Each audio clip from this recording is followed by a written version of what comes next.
भक्त दिन रात्रि भगवान का भजन करते हैं, तो भगवान कहते हैं जो मेरा जिस रूप में जैसे भजन करता है मैं भी उसका उसी रूप से वैसे ही भजन करता हूं। विश्व के एकमात्र भजनी भगवान की लीला तो देखिए, प्रेम का कैसा अनोखा दृष्टांत है। जो विश्वंभर है, चराचर सभी प्राणियों का जो सदा पालन पोषण करते हैं, जिनके संकल्प मात्र से संपूर्ण विश्व तृप्त हो सकता है, वे कहते हैं कि कोई मुझे भक्ति से कुछ दे देता है उसे ही मैं प्रसन्न होकर खा लेता हूं। पता नहीं खाने की चीज है कि नहीं। देखो, फूल सूंघने की है, जल पीने की है और अन्न फल खाने की है, पर प्रभु कहते पत्रम पुष्पम फलम तो यम ये में भक्ता प्रेक्षति। प्रेम में पागल हुए भगवान कहते मुझे कोई भक्ति भाव से पत्र पुष्प फल जल भी दे दे तो मैं उसे अमूल्य वस्तु समझकर खा लेता हूं। अश्नामी, पत्ते और फूलों को भी खा जाते हैं, इसलिए कहा अश्नामी। धन्य है ऐसे जगत का पालन पोषण करने वाले भगवान भक्ति भाव को स्वीकार करते हैं। क्यों न हो, प्रेम युक्त जब एक चुल्लू जल दिया जाए, एक पत्र दिया जाए, एक पुष्प दिया जाए, तो भगवान उसे तत्काल ही अश्नामी शब्द का प्रयोग किया, मैं खा लेता हूं। और इसका प्रमाण भी दिया है। विदुरानी जी केला का गूदा फेंक रहे हैं और छिलका पवा रहे हैं, और भगवान सराह सराह करके छिलका कोई पाने की वस्तु। असली में प्रभु उसका प्रेम पाते हैं, वस्तु नहीं पाते। वस्तु तो देखने मात्र की बात है। भगवान उसमें जो छुपा हुआ भाव है, जो प्रेम है भक्त का, उसे पाते हैं। प्रेम को खाकर प्रभु प्रसन्न होते हैं। प्रेम ही ऐसी वस्तु है, उसका जहां भी समावेश हो जाएगा वही पदार्थ सुखमय, मधुमय, आनंदमय और तृप्तिकारक बन जाएगा। इसी व्यर्थ के चिंतन को जो रोक दे सो महात्मा, और जो व्यर्थ के चिंतन में फंसा रहे वही विषयी संसारी जीव, वही विषय आत्मा। हमें अवसर मिला है भजन करने का। नहीं, ऐसी ऐसी परिस्थिति आती है कि भजन करना चाहो भी तो भजन नहीं कर सकते। अभी अवसर है, यावत स्वस्थ वेदम कलेवरम, अभी तुम्हारा कलेवर स्वस्थ है, अभी भजन कर सकते हो। ऐसा भजन का अभ्यास करो, ऐसी भजन में प्रवृत्ति बनाओ, हट करके, डट करके। मन लगे ना लगे इससे कोई फर्क नहीं पड़ता। जैसे मन ना लगे हम भोजन पाए तो भी पेट भर जाता है, ऐसे ही मन ना लगे हम भजन करें तो हमें भगवत प्राप्ति हो जाएगी। एक दिन मन अपने आप लग जाएगा। नाम जप, अधिक से अधिक नाम जप कीजिए, सब ठीक हो जाएगा। चिंतन कीजिए, चिंता नहीं। जितना अधिक नाम जप होगा, संसार से वैराग्य, स्वरूप का बोध और भगवान से प्रेम, ये अपने आप हो जाएगा। ये नाम जप का प्रभाव है। आप नाम जप पर ध्यान दीजिए। कलयुग में केवल नाम जप से भगवत प्राप्ति है, अन्य सब अपवाद है। ज्ञान की बातें करते हैं और ज्ञान की धरा में स्थित है, योग की बातें करते हैं और भोगों में चित्त लालायित है। कोई मार्ग नहीं रह गया जिसके द्वारा हम शुद्धता पूर्वक भगवान की प्राप्ति कर सके। मार्ग तो है, पर मार्ग में चलने की हमारी सामर्थ्य नहीं रह गई। अब कलयुग केवल नाम आधारा, सुमिर सुमिर नर उतर ही पारा। केवल नाम जप के द्वारा भगवत प्राप्ति, नाम जप के द्वारा शुद्ध बोध, नाम जप के द्वारा भगवत प्रेम, सब कुछ प्राप्त हो जाएगा। इसलिए आप सबसे प्रार्थना है, जब तक आपकी श्वासें चल रही, जब तक शरीर काम कर रहा है, तब तक खूब मन लगे या ना लगे, भाव बने ना बने, खूब नाम जप कीजिए। हमने नाम जप का यत्किंचित प्रभाव देखा है। बड़े से बड़े कष्ट की परिस्थिति में भी बहुत सुख पूर्वक रखता है नाम जप। नाम जप बड़ी विषम परिस्थिति में भी एक आनंद की लहर ऐसी फैला देता है जिससे दुख के ऊपर सुख छाया रहता है। नाम जप न हो तो बड़ी दुर्गति है। ये शरीर व्याधि मंदिर है। जैसे मंदिर में कब कौन देवता प्रकाशित हो जाए, ऐसे शरीर में कब कौन सा कष्ट, रोग, दुख प्रकाशित हो जाए। इसलिए खूब नाम जप करो। चलते हैं महाप्रभु चैतन्य देव की परम पावन लीला का कथन श्रवण करके अपने हृदय को प्रेममय बनाते हैं। नित्यानंद प्रभु 13 वर्ष की अल्प अवस्था में ही घर छोड़कर चले आए थे। लगभग 20 वर्षों तक तीर्थों में भ्रमण किया।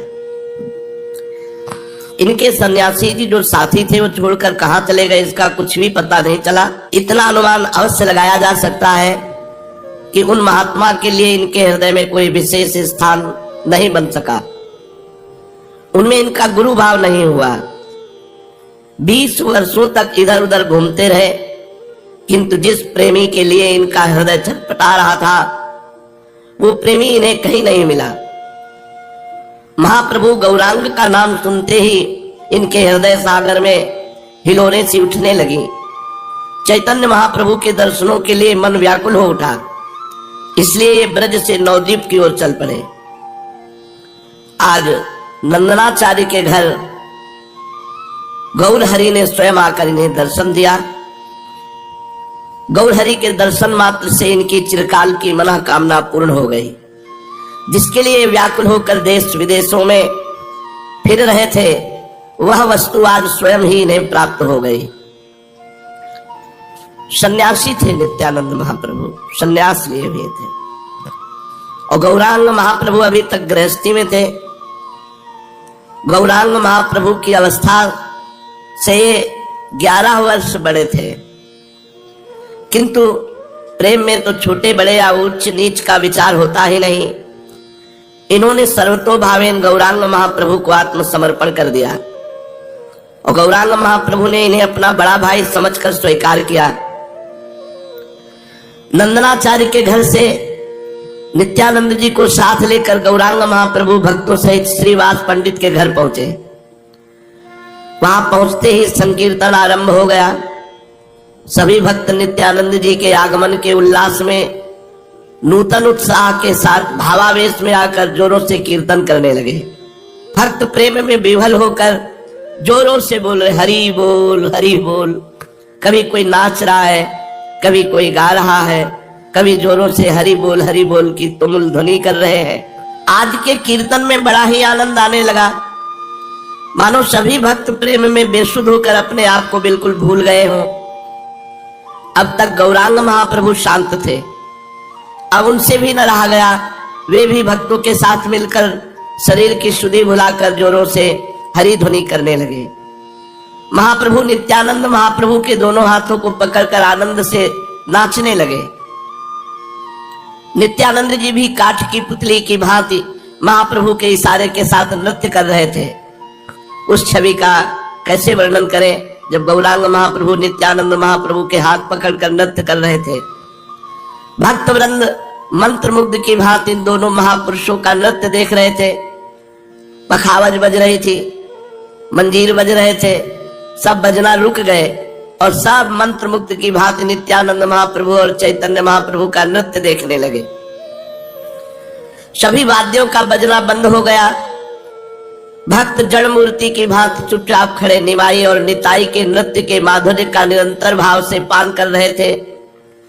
नृत्य करते करते चैतन्य महाप्रभु ने नित्यानंद महाप्रभु का आलिंगन किया।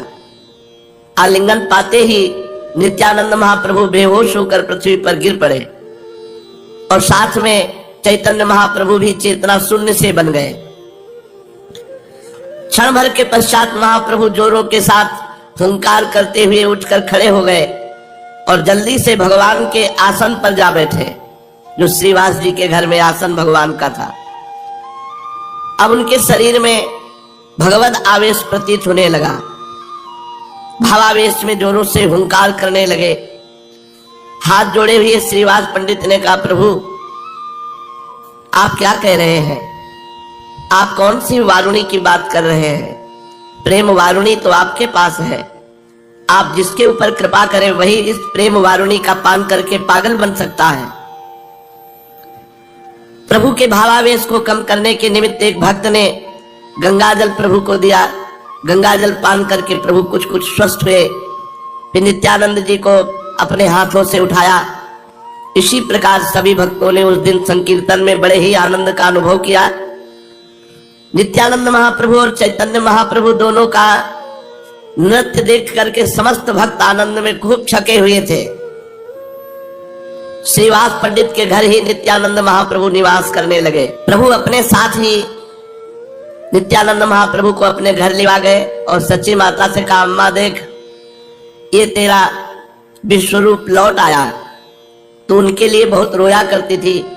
माता ने उस दिन सचमुच नित्यानंद महाप्रभु में विश्वरूप के ही रूप का अनुभव किया और उन्हें अंत तक उसी भाव से प्यार करती रही।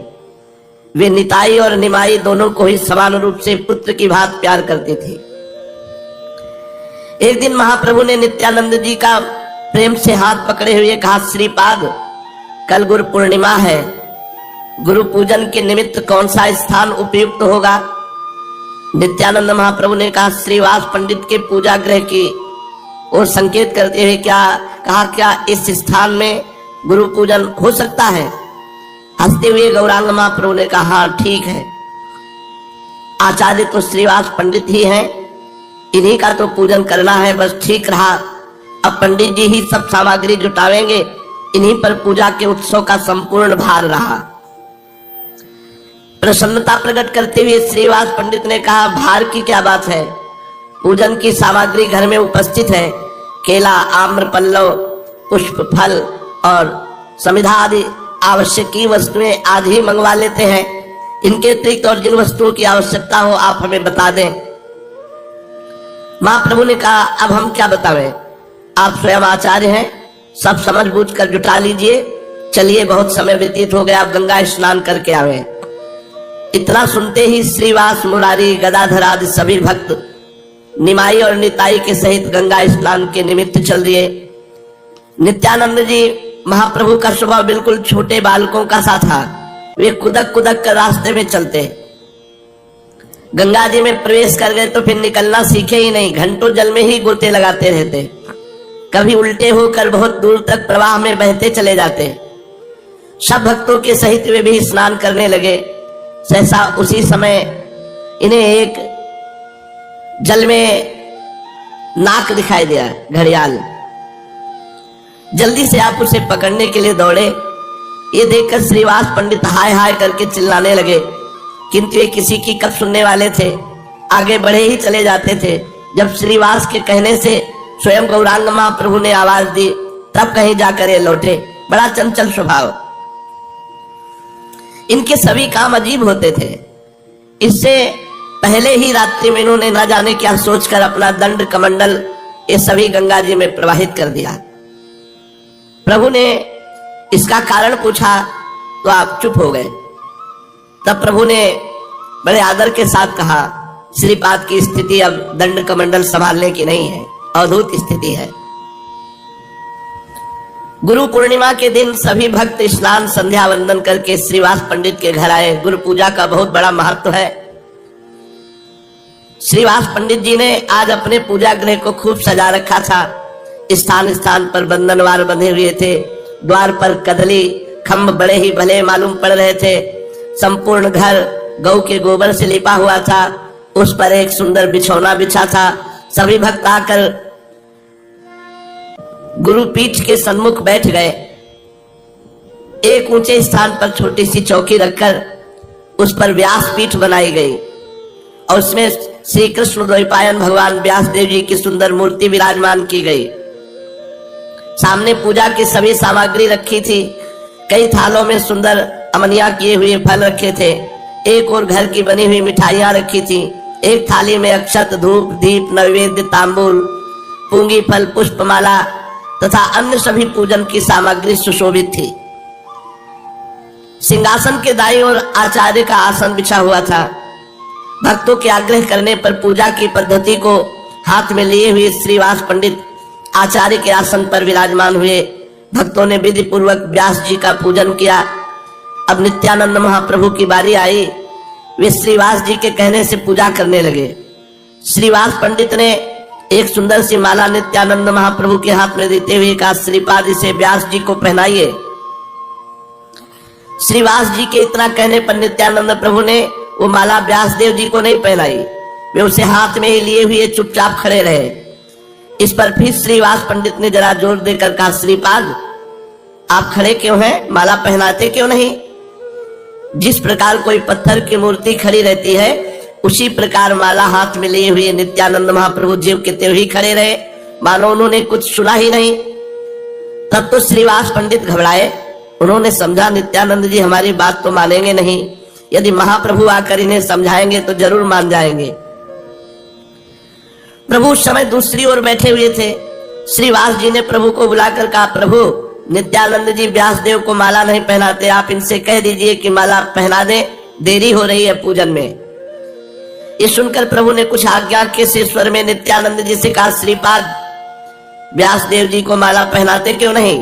देखो देर हो रही है, सभी भक्त तुम्हारी ही प्रतीक्षा में बैठे हैं, जल्दी से पूजन समाप्त करो, फिर संकीर्तन होगा।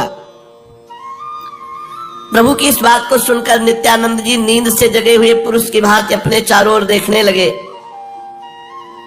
मानो वे किसी विशेष वस्तु का अन्वेषण कर रहे हों। इधर उधर देखकर उन्होंने अपने हाथ की माला व्यासदेव जी को तो पहनाई नहीं, जल्दी से गौरांग महाप्रभु के सिर पर पहना दी। महाप्रभु के लंबे लंबे घुंघराले बालों में उलझ करके वो माला बड़ी ही भली मालूम पड़ने लगी।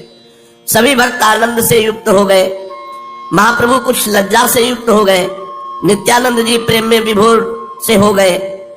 प्रेम हो तो ऐसा हो, अपने प्रिय पात्र में सभी देवी देवता और विश्व का दर्शन हो जाए, उसे ही प्रेम कहते हैं। गौरांग महाप्रभु को सर्वस्व समझने वाले नित्यानंद महाप्रभु ने उनके प्रति ऐसा ही भाव दर्शाया। उनका मनोगत भाव था, तुमेव माता च पिता तुमेव, तुमेव बंधुश्च सखा तुमेव, तुमेव विद्या द्रविणं तुमेव, तुमेव सर्वं मम देव देव। गौरांग महाप्रभु को ही नित्यानंद महाप्रभु सर्वस्व मानते थे। उनकी भावना के अनुसार उन्हें प्रत्यक्ष फल भी प्राप्त हो गया। उनके सामने गौरांग महाप्रभु की नित्य की मानसिक मूर्ति बिल्कुल विलुप्त हो गई और देखा कि गौरांग महाप्रभु 6 भुजा से युक्त हो गए। गौरांग महाप्रभु के मुख की कांति कोटि कोटि सूर्यों के प्रभा से भी बढ़कर, उनके 4 हाथों में तो शंख चक्र गदा पद्म विराजमान है और 2 हाथों में हल मूसल को धारण किए हुए हैं। नित्यानंद जी प्रभु के इस अद्भुत रूप के दर्शन से अपने को कृतकृत्य मानने लगे। उनके नेत्र उन दर्शनों से तृप्त ही नहीं होते थे। उनके दोनों नेत्र बिल्कुल खुले के खुले रह गए, पलक गिरना एकदम बंद हो गए। नेत्रों की दोनों कोरों से अश्रुओं की धारा बह रही थी, शरीर चेतना शून्य था। भक्तों ने देखा उनकी सांस चल नहीं रही है, उनका शरीर मृतक पुरुष की भांति अकड़ा हुआ पड़ा है। केवल मुख की अपूर्व ज्योति को देखकर और नेत्रों से निकलते हुए अश्रुओं से ही यह अनुमान लगाया जा सकता था कि वे जीवित हैं। भक्तों को इनकी ऐसी दशा देख करके बड़ा भय हुआ। श्रीवास आदि सभी भक्तों ने भांति भांति की चेष्टाओं द्वारा उन्हें सचेत करना चाहा, किंतु उन्हें बिल्कुल भी होश नहीं हुआ। महाप्रभु ने जब देखा कि नित्यानंद जी किसी भी प्रकार नहीं उठते, तो उनके शरीर पर अपना कोमल कर कमल फेरते हुए प्रेम के साथ कहने लगे, श्रीपाद अब उठिए। जिस कार्य के निमित्त आपने इस शरीर को धारण किया है, अब उस कार्य के प्रचार का समय सन्निकट आ गया है। उठिए और अपनी अहेतु की कृपा के द्वारा जीवों का उद्धार कीजिए। सभी लोग आपकी कृपा के भिखारी बने बैठे हैं, जिसका आप उद्धार करना चाहें उसका उद्धार कीजिए। श्री हरि के सुमधुर नामों का वितरण कीजिए। यदि आप ही जीवों के ऊपर कृपा करके भगवान नाम का वितरण न करेंगे तो पापियों का उद्धार कैसे होगा।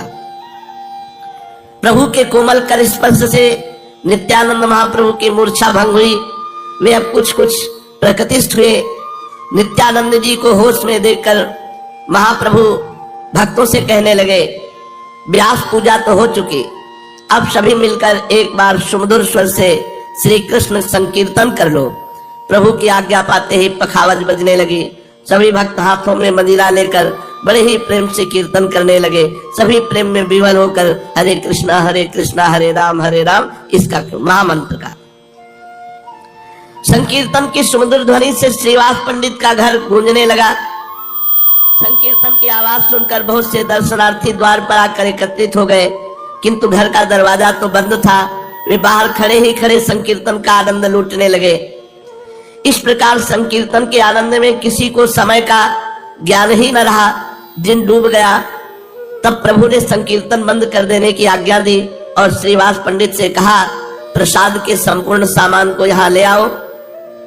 प्रभु की आज्ञा पाकर श्रीवास पंडित प्रसाद के संपूर्ण थालों को प्रभु के समीप उठा लाए। प्रभु अपने हाथों से सभी उपस्थित भक्तों को प्रसाद वितरण किया।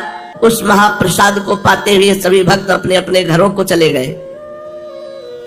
इस प्रकार नित्यानंद जी श्रीवास पंडित के घर ही रहने लगे। श्रीवास पंडित और उनकी धर्मपत्नी मालिनी देवी उन्हें अपने सगे पुत्र की भांति प्यार करते थे। नित्यानंद जी को अपने माता पिता को छोड़े आज लगभग 20 वर्ष हो गए। 20 वर्षों से इसी प्रकार देश विदेशों में घूमते रहे। 20 वर्षों के बाद अब फिर से मातृ पितृ सुख को पाकर वे परम प्रसन्न हुए। गौरांग महाप्रभु इनका हृदय से बड़ा आदर करते थे। वे इन्हें अपने बड़े भाई से भी बढ़कर मानते थे। तभी तो यथार्थ में प्रेम होता है। दोनों ही ओर से सत्कार के भाव हो तभी अभिद्रता होती है। शिष्य अपने गुरु को सर्वस्व समझे और गुरु शिष्य को चाकर न समझ करके अपना अंतरंग सखा समझे, तभी दृढ़ प्रेम हो सकता है। गुरु अपने गुरुपने में ही बने रहे और शिष्य को अपना सेवक अथवा दासी समझते रहे। इधर शिष्य अनिच्छा पूर्वक कर्तव्य सा समझकर उनकी सेवा शुश्रूषा करता रहे, तो उन दोनों में यथार्थ प्रेम नहीं होता। गुरु शिष्य का बर्ताव तो ऐसा होना चाहिए जैसा भगवान श्री कृष्ण और अर्जुन का, जैसा जनक जी और श्री सुखदेव जी का शास्त्रों में सुना जाता है। नित्यानंद जी गौरांग महाप्रभु को अपना सर्वस्व ही समझते थे, किंतु गौरांग महाप्रभु सदा उनकी पूजा करते, आदर सत्कार करते थे। यही तो इन महापुरुषों की विशेषता है। नित्यानंद जी का स्वभाव बड़ा चंचल था। वे कभी कभी स्वयं अपने हाथों से भोजन ही नहीं पाते। तब श्रीवास की पत्नी मालिनी देवी उन्हें अपने हाथों से छोटे बच्चों की तरह खिलाती।